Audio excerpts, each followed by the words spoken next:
Hey guys, Ken here from the Retro Toy Escapades channel in Malaysia. On the channel today, I'm doing an action figure review from one of my favorite 80s cartoons. Say hello to Marshall, Bravestarr. Now in the 1980s, there were a lot of Native American characters and action figures in pop culture. Not so much these days, alright? But in the 1980s, you'd see a lot of Native American characters in properties like Mask and G.I. Joe, just to name a few. And Bravestarr is notable for featuring a Native American as its main lead character, and also for one of the most kick-ass fun space western cartoons, and an astonishingly high-quality supporting toy line.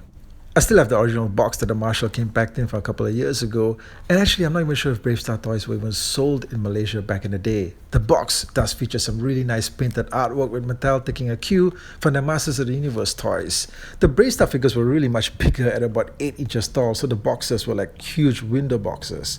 And the character name is displayed in gold foil in the front, just super classy.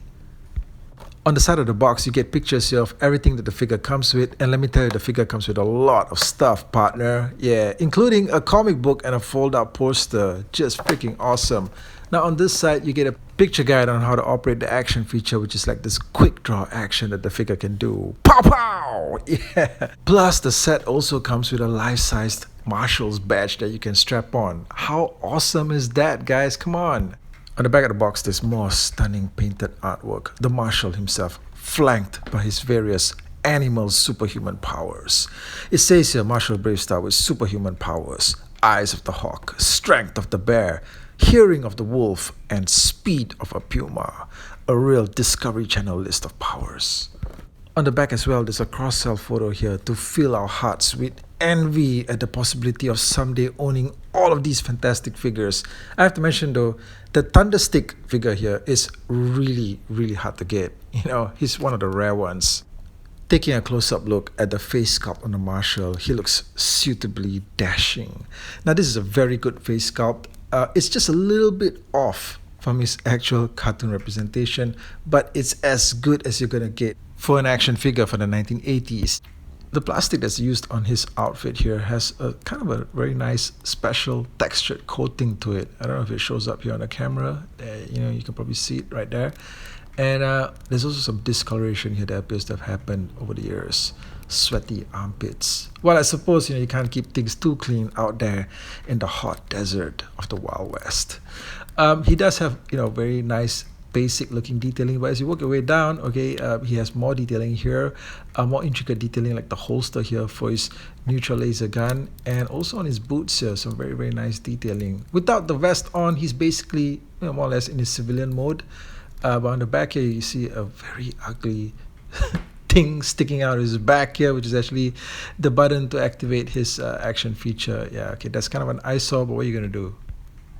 The articulation on the Marshall is really good for a 1980s action figure because he's got a ball jointed neck. You can have him sort of like looking up and down, contemplating in sorrow if you wish, right? It's very smooth movement there of the head, and he's got shoulders that actually move out, all right? Move out and move up and down, all right? This is awesome. And he's got an elbow joint there that just turns all around and also bends, okay? Wrist joint that turns all around as well. This is just more articulation that you could have possibly expected. Even with the right arm here, I thought that the action feature was going to limit its articulation, but it doesn't, all right? You can move it around smoothly, so that's fantastic, all right? It's a wonderful surprise. It fully sucks though that he doesn't come with any waist articulation, because that's like the one thing that could have made this figure perfect, but yeah, it doesn't happen here. Maybe it's because of that action feature. What do you guys think? Probably that, yeah? Now, when you work your way down to his hips here, also he's got ball jointed hips here that move from side to side, up and down. Very nice. He's also able to bend at the knees, and that's fantastic. Everything that your He-Man figure couldn't do. He doesn't really have any ankle or feet articulation, but that's fantastic also because too much articulation there just causes the figure to topple over. Now, as fantastic as everything looks, I do have to point out something very important here. The joints are actually quite fragile, right? Because there's this sort of a plastic attachment here that's actually located in between, just inside the joints for the hips and also the shoulders, that's allowing the movement to take place, all right, the ball jointed movement. And I've seen a lot of units prior to this that had the plastic attachments inside just sort of snap, or sometimes the joint areas of the figure itself, all right, just snap off, all right. It's just something that's just very fragile, especially when you try to bend the figures, all right. When you bend them in a certain position, like if you wanted to get Marshall Bravestarr on 3030, his horse, or even to the stagecoach vehicle, you know, just anything that requires any kind of movement with too much bending, it does cause the figures to snap, right? Something similar also happened with the Rambo Coleco figures, so you do want to be careful here. Okay, accessories check. First up, we've got this very nice looking Trans Freezer rifle. This thing is just all silver, but you know, even so, it's got some very nice detailing worked into the sculpt, as you can see here. A very nice piece for your Marshal to hang on to. And then we've got the Neutral Laser, Bravestarr's most iconic handheld weapon. Now this version, this one looks nice, but I kind of think that against the 8-inch tall figure, it kind of looks a bit small on him, alright? Maybe they should have just, you know, upsized it just a little bit, and it would have looked a whole lot better. The set also comes with a bunch of these Kyrium rocks. These are the energy rocks that are commonly fought over in the TV show. These are pretty nicely sculpted, but they don't actually do anything. All right, they're just there, so you can more or less just sort of like just, you know, kind of like just chuck them around. Okay. He gets a really nice looking fedora hat. All right, yeah, you know, every marshal or sheriff needs one of these hats. This one's white, okay, and you know, it's made of pretty good material. It looks very nice. Okay, it fits on him really well too. The vest, of course, the centerpiece of his outfit. All right, this one is great. All right, it's got some really nice detailing on it. You know, it's got a lot of sculpted details actually worked into the whole vest. And these have these straps here. You might want to watch out for these because they can snap, I suppose, if the material hardens. So yeah, you got to be a little bit careful there. And then you also get this really nice looking life-sized badge accessory. Okay, this one's made out of some very, very nice looking gold whack metal. All right, and yeah, you can basically wear this on you, you know, even as an adult if you wanted to. But this would have been great if you were still a kid and if you had this, it would just look stunning. All right. Yeah, a very nice piece, surprise addition to the set. What this actually comes with is a lenticular image here. So if you look closely, the image, you know, changes from between Marshal Bravestarr to that of his animal icons. All right, the animals that give him the strength that he needs. So you know, you just gotta flip these around. You know, these sort of holograms, lenticulars were really popular in the 80s. They're still pretty cool today. What do you guys think? But the excitement doesn't stop there, because the set also comes with a nice Western style newspaper insert.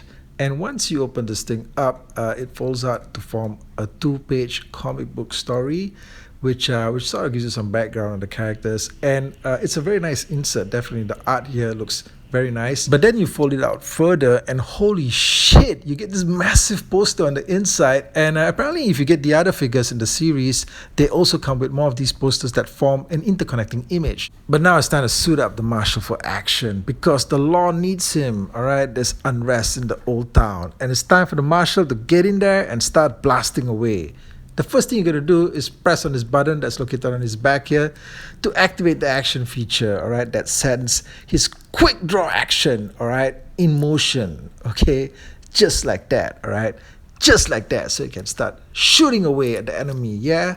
Pow, pow, pow, pow, pow, pow. Now, once he's done with a day of killing the enemy, you know, his neutral laser just tucks in neatly onto the side here of his right hip at the holster attachment there. It just fits in there really well.